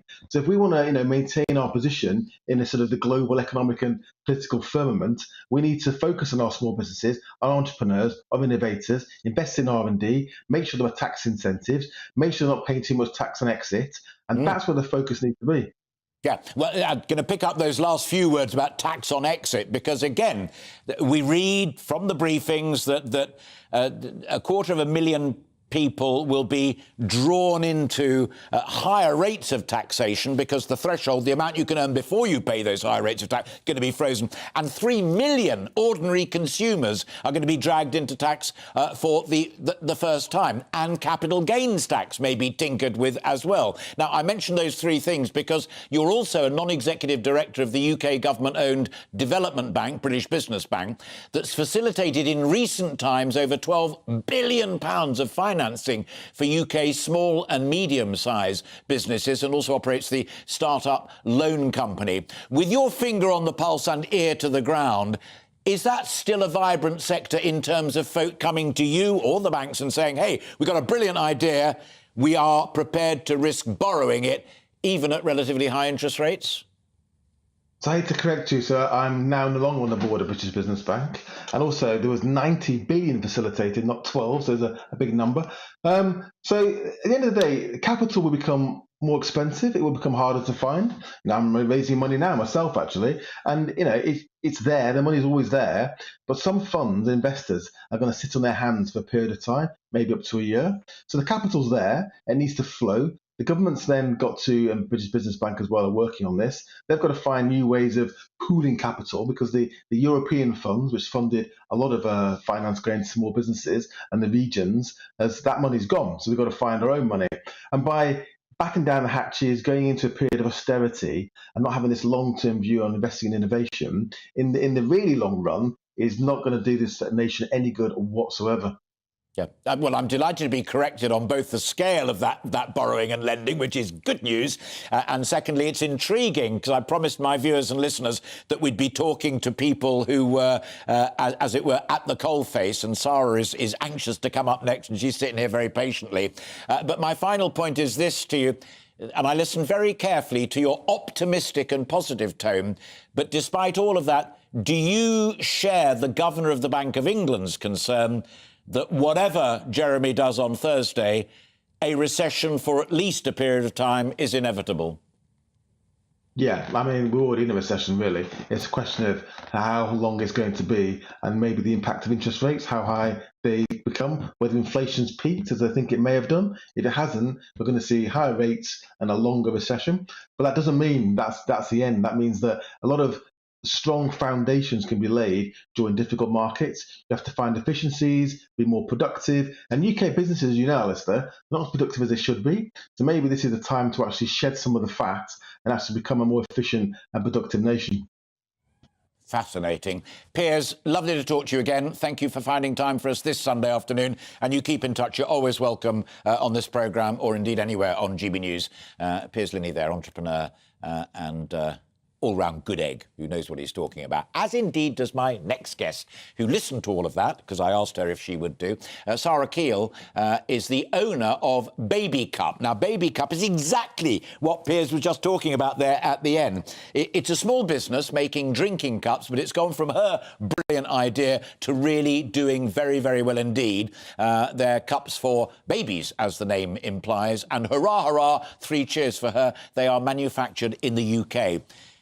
Given everything that you're reading right now in the papers today and listening to what Piers chipped into that conversation, would you start that up now as opposed to when you did start it up, raised the money, got out there and did it? Thank you, Alastair. Oh, well, that's a great question. I think I would still do it now, but I would have to be extra cautious and make sure that I had another income, because I think with the way things are going, not knowing how quickly it would get off the ground, what the barriers would be, how would I get funding? Yeah. I think I would do it, but I would have to know I had a safety net because... Yeah. That's intriguing. And I'll underline there that, as I stress, because I know it matters to you as well, that it's UK manufactured and that really does matter. So it's not only you and your immediate sales and marketing team, it's also people in the manufacturing sector who you indirectly employ. Therefore, if there's another Sarah out there thinking of doing something similar to it, they might not do it now unless they had an alternative source of income. That means reduced growth, it means reduced employment, it means reduced profits and taxation. That's the formula that we're going to hear unfolding on Thursday. I think that's exactly the problem. It affects so many people, not just in your direct supply chain, but in the wider community of everyone your business touches. It has such great knock-on effect, or rather not so great knock-on effect. It can be disastrous. And if, as the Chancellor keeps saying, everybody is going to be paying more taxes, that means less money in people's pockets, so less spending power. So instead of boosting the economy, it's going to be constricted further. And stating the blindingly obvious, but for folk at home who are kind enough to be listening to our conversation, if you raise the taxes on ordinary mums and dads, that means that they have less money to go knocking on your door and say, I love the idea of that. Stop my little lovely one, my grandson Jimmy, spilling everything left, right and centre, because that'll sort it out. They simply won't have the beer vouchers to do it. Exactly. It's going to be difficult. So you have to make sure you're creating a product that people need and they want, but also maybe stops them having to buy multiple other products. So in the long run, or even in the short run, you save people money. So if you can look at a product that actually, although it is an outlay to buy it, but it means you don't have to buy multiple products. So that's what we've done with Baby Cup. But, yeah, the long and short is people have less money. And the Chancellor keeps saying the country is resilient, the economy is resilient. I think he's wrong. People are resilient. It's not the country, it's not the economy, it's people. But you can only push so far and then people will break. The other thing that he says, and he's a politician, although to be fair, Jeremy Hunt did run his own business way back when, and of course the Prime Minister, Rishi Sunak, was a very high-level Goldman Sachs banker. So at least they do know a little bit about that particular world. But Hunt particularly says curbing inflation and the cost of curbing inflation is a price worth paying. You're at the front line of inflation. You know what they used to cost 3 months ago, and you know what they will cost tomorrow. Is inflation the bête noire? I think this is a really difficult position for us because ultimately someone has to swallow the cost, and you don't want to pass it on to the consumer because they've got less money. That means I, as the manufacturer, I have to swallow the cost. But you can only do that so far until it becomes just a fool's game. Well, that was exactly my point to Carl Emerson, the brilliant Deputy Director of the Institute of Fiscal Studies. So if you're looking to sell that, it's either because, and you'll be successful because I've got enough money left over after I paid my taxes, or you can still offer it to me at a price that is competitive. I mean, it seems to me that the formula on Thursday is going to screw me on both fronts. Yeah, it's not looking good. I would urge the government to support small business. We are the backbone of the economy. If he really thinks that the economy is resilient, then he's got to do all he can to make that a truth. And I would also urge the government to support British manufacturing, because if we want to grow our economy, we need to export, we need to increase our export, not just our domestic sales. And as Piers touched on, with Brexit, there have come lots of additional challenges. So if he wants to support growth, something has to be done to support British manufacturing. Sure. The Conservative Party is very proud, and indeed the United Kingdom, rightly, very proud that we've had several women as Prime Minister, but to the best of my knowledge, we've never had a Chancellor of the Exchequer who also happens to be a woman. So I'm going to make you Chancellor. Great, thank you. And I'm going to give you 3 sheafs of paper. What are the 3 key things, even now, still with 3.5 days to go, that you would love Jeremy Hunt to stand up there at the dispatch box, do that with his papers like a good newscaster, and say, here's my budget, I'm Sarah Keell, and this is what I'm going to do. 1, 2 and 3. Well, number 1, I would like to see a temporary reduction in VAT. Now, I know that is controversial, and there will be calls for where do we get the extra money from, but we have to generate spending power. Otherwise, as I say, the economy and the cycle of purchase just dies off. So I would reduce income tax. And reduce VAT, rather. And VAT is reduce right VAT, at the cutting edge of consumption price. Reduce VAT, absolutely. I would also not be looking to increase taxes on those with the lowest income. Jeremy Hunt is talking about everyone paying more taxes. If he's looking at increases in income tax, it's going to hurt people with the less income already. We know that proportionally that hits them harder than an increase to those who already have, higher incomes.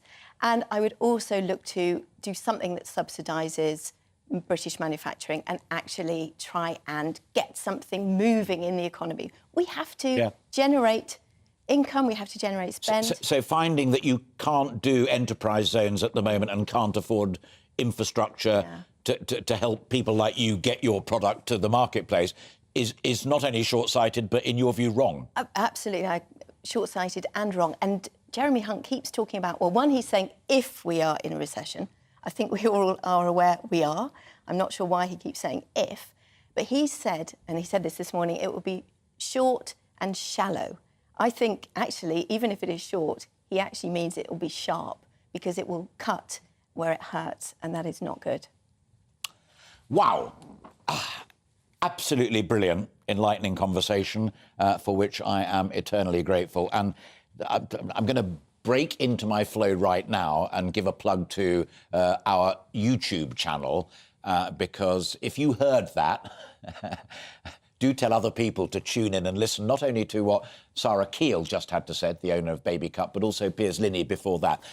They're not economists from the world of academia or the world of politics. They are a man and a woman at the front line trying to make it work for this great country and telling you, and there are the lovely Baby Cups, the Chancellor of the Exchequer, Jeremy Hunt, and the Prime Minister, Rishi Sunak, what they want to do to provide you with great products at a reasonable price and employ people in the process. It's been a real pleasure meeting you, and thank you very much indeed. I wish you well. Maybe we, as I said to Piers as well, we can touch base again after Thursday and look into the fine detail of what it is that's happened and that real live impact on someone like you as a taxpayer, but also you as a manufacturer. Real pleasure meeting you. Thank you very much. Thank you, Alastair. And we have plenty more still to come in the final half hour of the programme here on Alastair Stewart and Friends, including new friends, I'm delighted to say. After the break, of course, today also marks Remembrance Sunday. And we'll be across the country to different services being held to remember those who made the ultimate sacrifice in the uniform of this country, including going to Belfast. But first, before that, let's bring you up to date with the weather.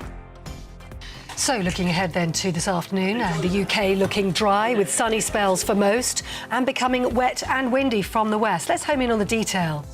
So dry and sunny then across parts of western Scotland, but cloudier in the east with patchy rain at times. Windy in the west and over higher ground, highs of 12 degrees Celsius. A slow-moving band of heavy rain moving eastwards across Northern Ireland. Drier in the east, sunny spells there, highs of 15. And cloudy with sunny spells across northern England with a chance of drizzle in the east. Breezy at western coasts and high of 16. Dry across Wales with sunny spells as we head further down the country. Scattered cloud and low cloud lingering over high ground. Windy, especially on western coast. Feeling mild, though, with highs of 17. And cloudy as well across the Midlands today, with any sunny spells mostly confined to the south and east. Light southeasterly winds and feeling mild in sunshine, with highs of 15. A generally dry day across most of East Anglia today, with plenty of prolonged sunny spells. Light winds, a bit breezy on coastlines, highs of 15. And remaining dry across much of the south of England today. Patchy cloud and prolonged sunny intervals. Light winds, although breezy along coasts as well. Highs of 16. So staying dry in the east, but a band of heavy rain and strong winds slowly moving eastward. And that's how the weather's shaping up this Remembrance Sunday. Join me, Arlene Foster, for the briefing on GB News. Every Friday at 3 p.m, I'll give you all the latest political news and analysis, and we'll have robust live debate. To make sure that you're caught up on all of the biggest issues of the day, we'll bring on experts in their field. I'll ask the questions that you'd like to ask. We're not afraid to tackle discussions from all perspectives, including yours. Don't forget, the briefing with me, Arlene Foster, every Friday at 3 p.m. on GB News. Monday to Thursday on GB News, it's Bev Turner Today from 10 a.m. There's never been a more interesting but also critical time in British politics, and I can't wait to bring you the biggest stories of the day with the best factual accuracy and also a few of my own opinions thrown in. We'll engage in passionate but always polite debate with your thoughts and opinions at the centre of it all. Monday to Thursday, 10 till 12 on TV, on radio and online.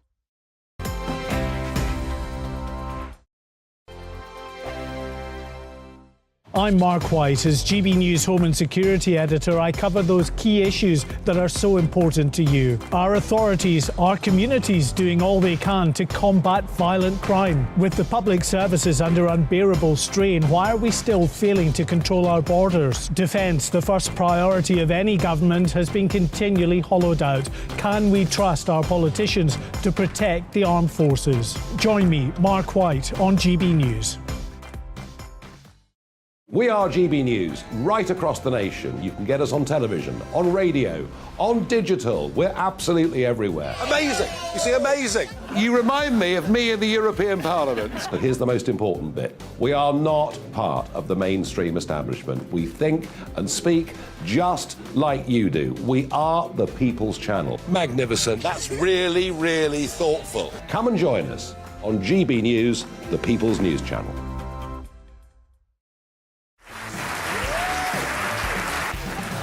My name is Andrew Doyle. Join me every Sunday evening at 7 p.m. for Free Speech Nation. This is a show where we address current affairs and news stories of the week with the help of two wonderful comedian panellists. I brought in comics because I want to give it a lighter edge, and also they work for less. See you there.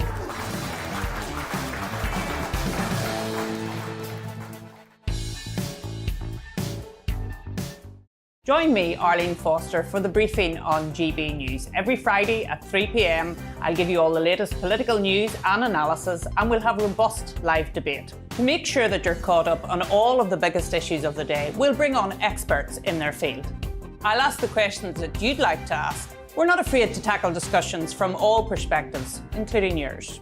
Don't forget, the briefing with me, Arlene Foster, every Friday at 3 p.m. on GB News.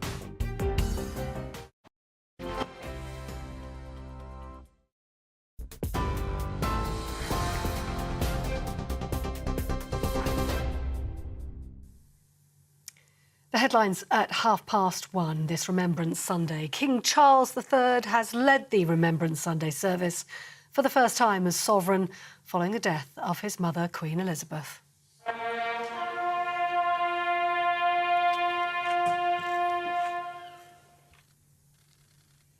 Well, Well, the King and the Prince of Wales laid a wreath of poppies at the Cenotaph in central London.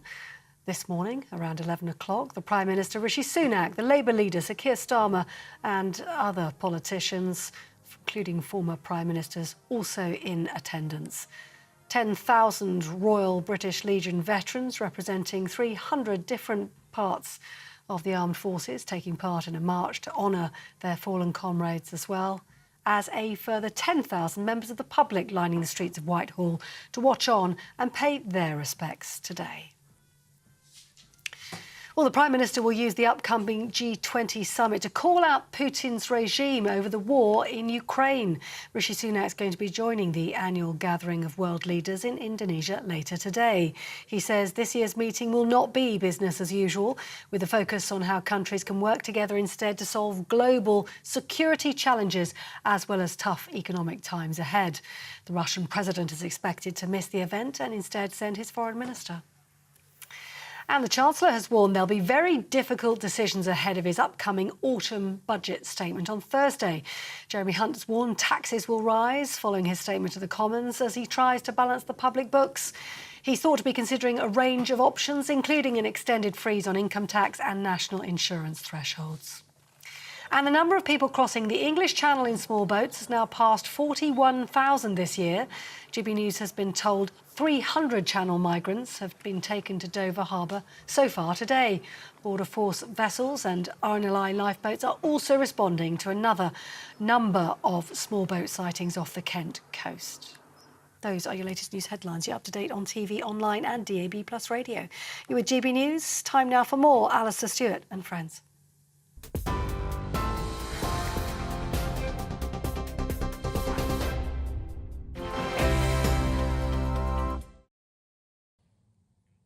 Polly, thanks very much indeed. As well as that famous service at the Cenotaph in central London, similar services have been held at churches and monuments right across the United Kingdom, including the annual Act of Memorial at the Cenotaph in Belfast. We can cross live now to Dougie Beattie, GB News' Northern Ireland reporter, who was at that service and remains there with the Cenotaph behind him.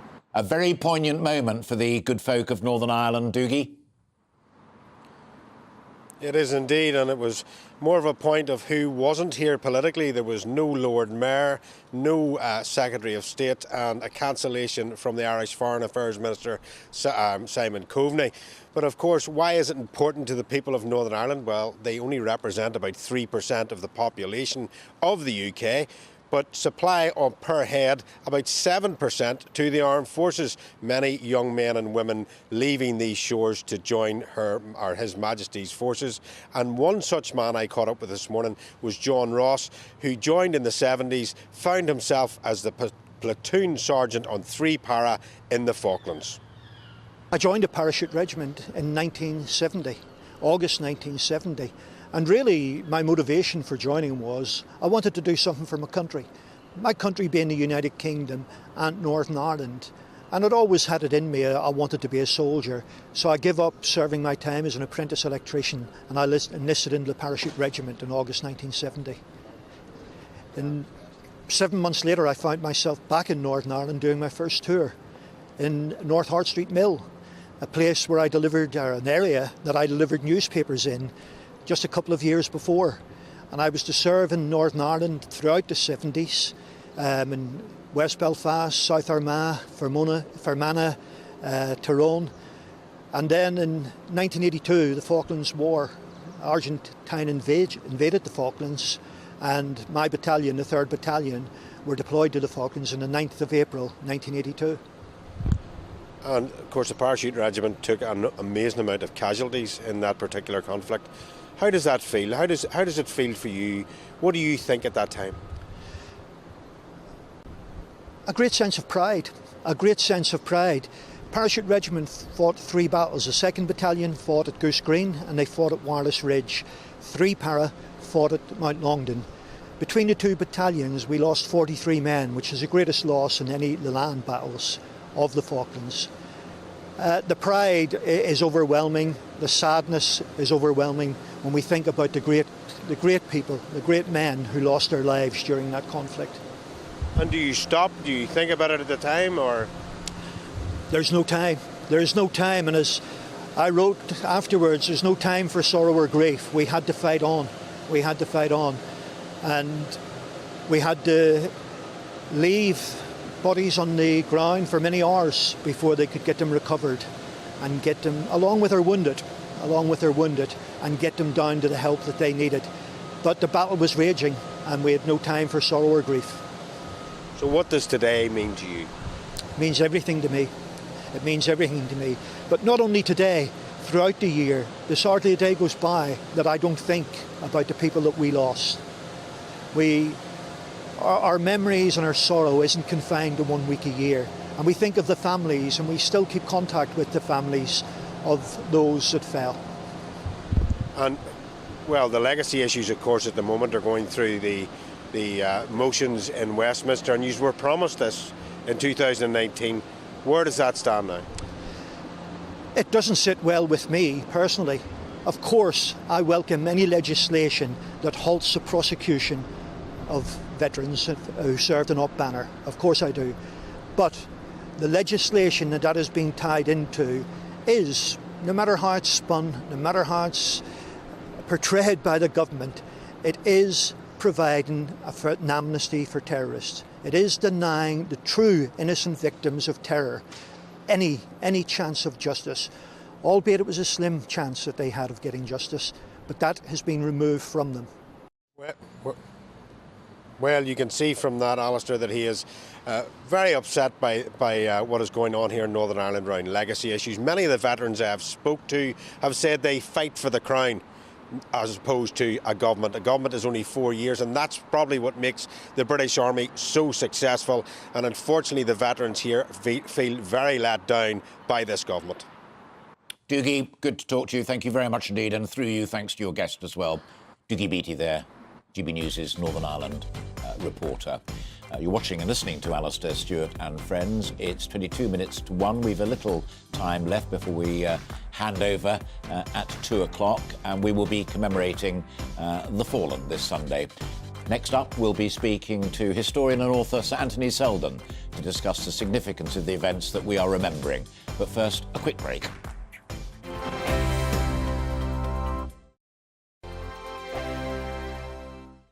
My name's Tom Harwood, and join me 9:30 a.m. every weekday for The Briefing, your one-stop shop for everything you need to know about what's going on in politics today. I wonder if this is a deal that might need to be like the biscuits in this factory, twice baked. Is there not an opportunity here to win out against the extremes? Tom Harwood, GB News. What are you going to do about it?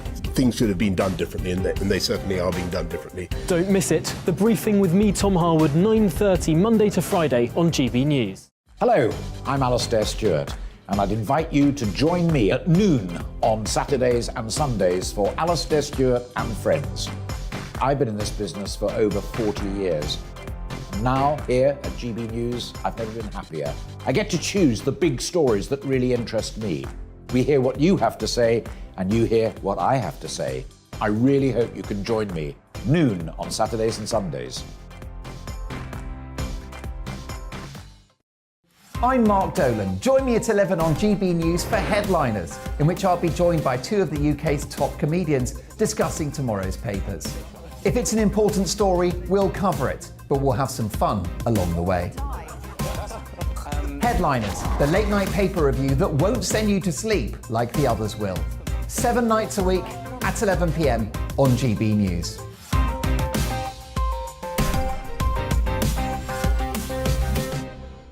We are GB News, and we'd like to say thank you to each and every one of you for bringing us your conversations, for helping our great nation find its voice. We are here for you on radio, television, and online, across England, Scotland, Wales, and Northern Ireland. It's not the BBC, you actually get your facts right. We are proud to be GB News, the People's Channel, Britain's news channel.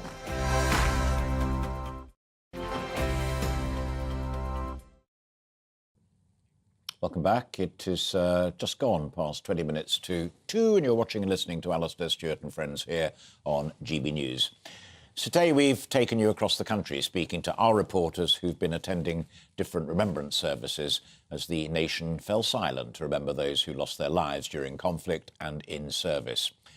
During World War II, the D-Day operation of June the 6th, 1944, brought together the land, air and sea forces of the Allied armies in what became known as the largest invasion force in human history. The 2-month operation delivered 5 naval assault divisions to the beaches of Normandy and resulted in the Allied liberation of Western Europe from Nazi Germany's control. Anna Riley, our GB News Yorkshire and Humber reporter, has been speaking to veterans who served on D-Day about what remembrance signifies to them. That the vast convoy should sail unharmed to the coast of France was the Royal Navy's determination. The greatest amphibious operation of all time was got underway. The D-Day landings marked the start of the Allied liberation of Northern Europe and hailed the beginning of the end of the Second World War. Some 156,000 British, American and Canadian forces landed in Normandy, and Yorkshire veteran Jack Mortimer was one of them, helping secure freedom for the world when he was just 20 years old. Now at 99, Jack recalls how he drove as a dispatch driver carrying ammunition with 12th Ordnance Beach Detachment and landed on Sword Beach as shells and mortar flew overhead.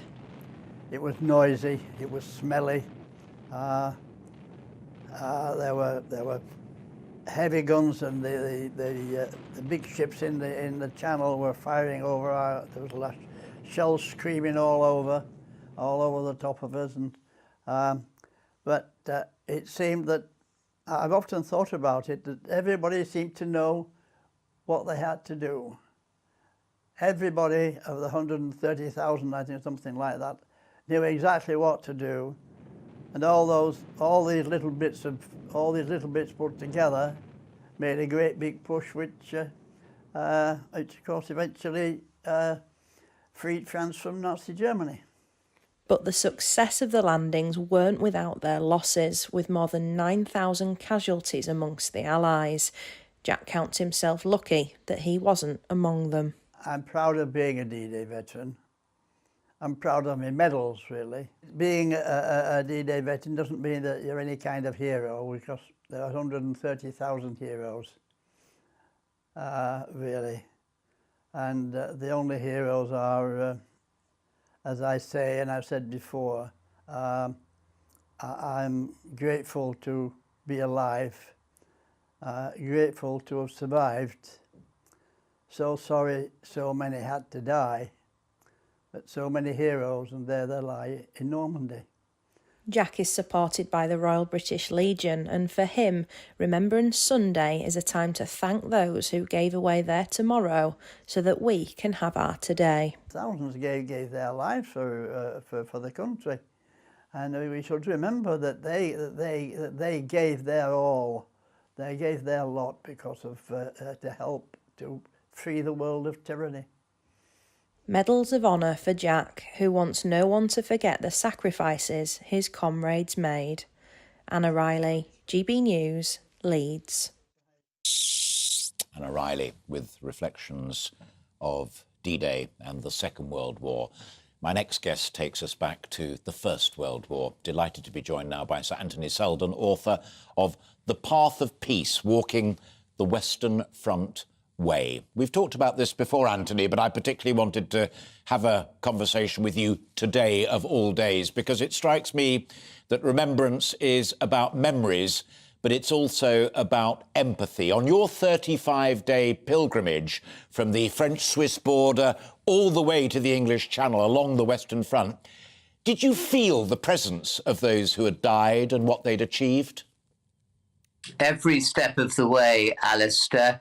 I took, when making that walk last summer along the old Western Front, I took 1 million paces or 1 million steps. And for every one step I took, 10 had either died or had been so wounded in mind or body that they couldn't pick up their lives.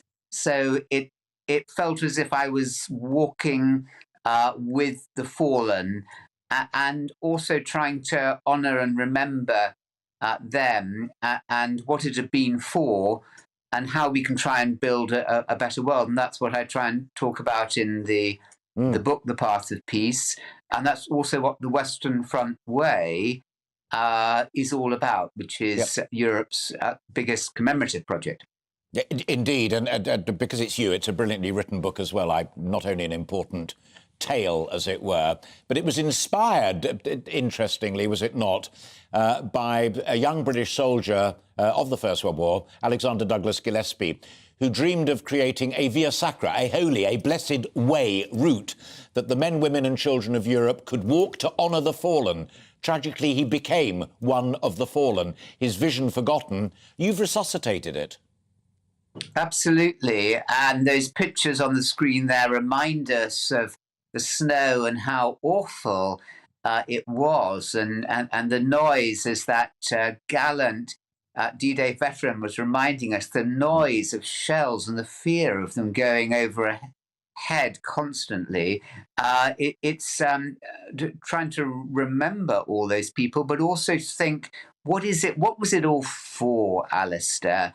Why did some 20 million die in the First War, 50 million in the Second War? How can we build a better life? And it was the Western Front Way, which has now mapped out the walking route and the cycling route, is an opportunity to remember, but also to build within our own lives a more peaceful life with our fellow brothers and sisters. I've always found it ironic, being the son of a Royal Air Force officer and a Wren, a woman who was in the Navy, that the arguments and the justification for sacrifice in the First World War less easy to make than those that we both just listened to from that D-Day veteran. The fight against fascism, crystal clear. The First World War, less clear. And therefore, my final point to you, as we first met each other when you were Vice-Chancellor of Buckingham University, as an educator, is that we really do need to reach out as historians and educators to get those lessons clear to the next generation. Absolutely, Alastair. I didn't know that, by the way, about your own family. But the moral case against the dark, black forces of Nazism and repression was very clear in the Second World War. It's also very clear in the Ukraine at the moment, where you have a fascist dictator, Putin, wanting to deny the liberty and the freedoms of those poor people in Ukraine. Much easier in those cases than in the First World War, where it was more about superpowers trying to bang each other's heads into the ground. And yet what terrible suffering occurring all the time, needlessly, ultimately. A final observation, because you've also written brilliantly about the office of Prime Minister and one or two of the holders of that office. We saw at the Cenotaph, as we always do, all living Prime Ministers standing there, whether it was Gordon Brown for Labour, Sir Keir Starmer, the leader of His Majesty's opposition, Tony Blair, all of them were there. But Sunak, I think last night or the night before, said in his commitment to remembrance, we will remember them, forever. Do you share Sunak's confidence, Anthony? Absolutely.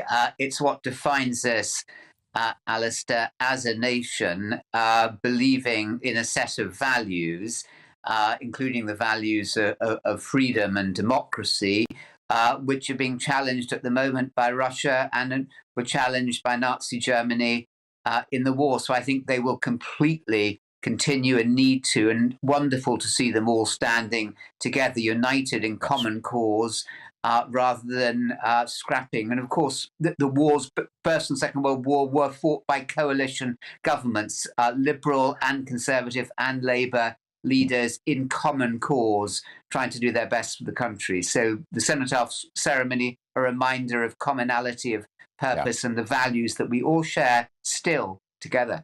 Indeed, ironically, victory in the Second World War gave them the right to scrap, as however they choose in our democratically elected parliament. Anthony, always a pleasure. Pleasure to talk to you.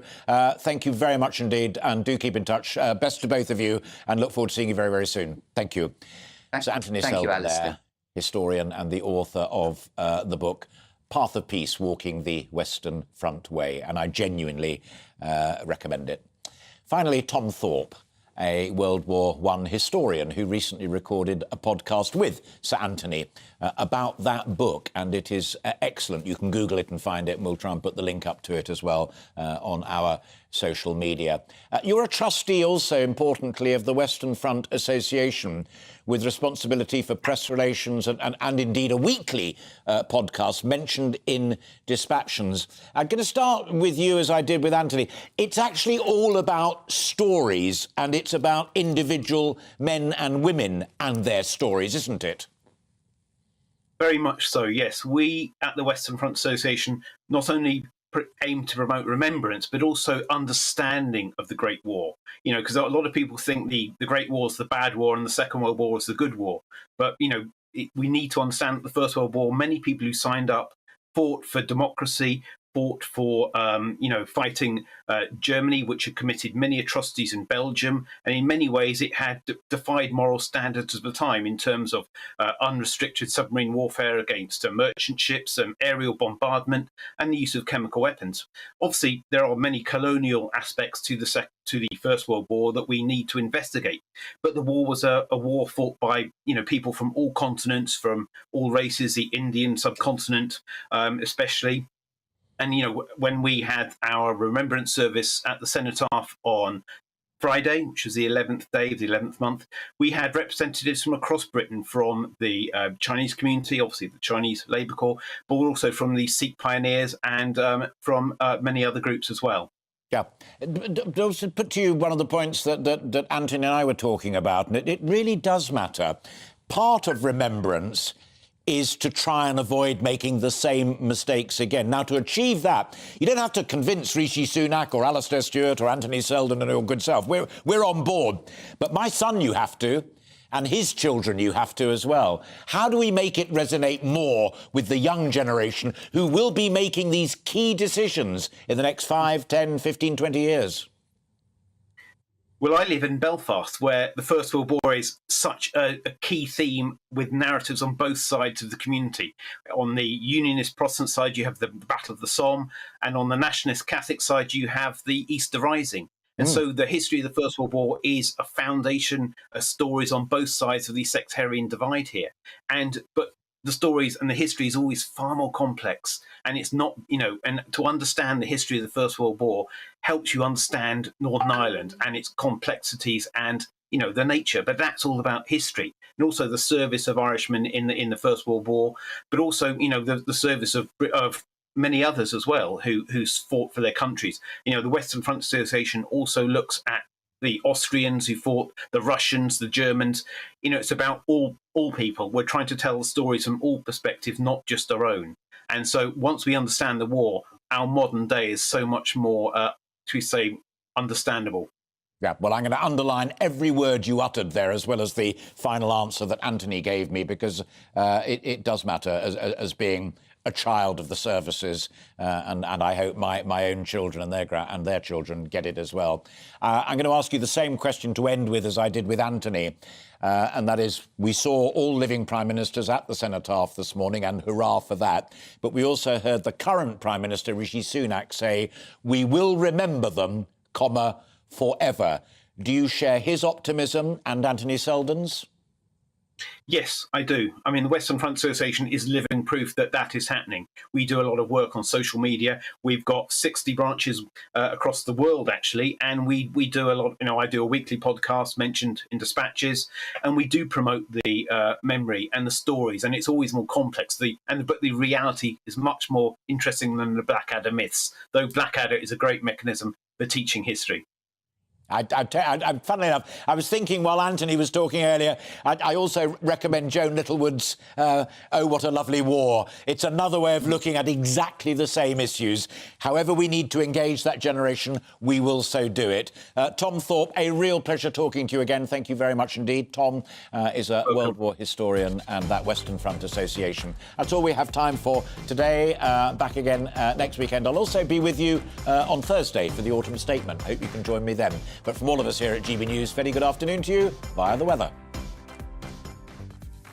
And taking a look at this afternoon, and the UK looking dry with sunny spells for most, becoming wet and windy though from the west. Let's home in on that detail. So dry and sunny across parts of western Scotland, cloudier in the east, patchy rain at times and windy in the west, particularly over high ground, highs of 12 degrees there. And a slow-moving band of heavy rain moving northeastwards across Northern Ireland, drier in the east, sun as well coming out now and again, breezy, highs of 15. In northern England, cloudy with sunny spells, a chance of drizzle in the east, breezy over western coasts and highs of 16. Looking ahead now to the weather across Wales, and some sunny spells expected there, scattered cloud, low cloud lingering too over high ground, and windy especially over western coastlines, around 17 or 18. Cloudy across the Midlands today, any sunny spells mostly confined to the south and east. Light and southeasterly winds, mild in the sunshine. And moving across to East Anglia, well, a generally dry day across most of the region with plenty of prolonged sunny spells. Light winds, although a little breezy on the coastlines, high of 15. Remaining dry across the south of England, patchy cloud and prolonged sunny intervals, light winds, a little breezy along the coasts and highs of 16. So staying dry in the east, but a band of heavy rain and strong winds slowly moving eastward, and that's how the weather is shaping up.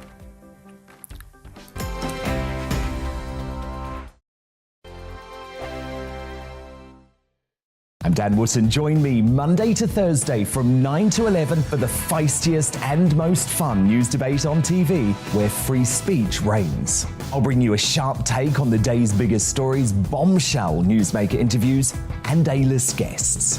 And I guarantee you, no spin, no bias, no censorship, and no reason to go to bed. That's Dan Wootton Tonight, Monday to Thursdays from 9 on GB News. Hello, I'm Esther McVeigh. And I'm Philip Davis. Whether you're watching or listening on TV, online or on radio, we handpick the latest stories, debates and expert opinions for your weekend. So whether that's politics, news or showbiz, we've got it covered. Join us every Saturday morning at 10 o'clock on GB News. We are GB News. And we'd like to say thank you to each and every one of you for helping our great nation find its voice. We're absolutely everywhere. Across England, Scotland, Wales and Northern Ireland. On TV, on radio and online. We're proud to be the People's Channel, Britain's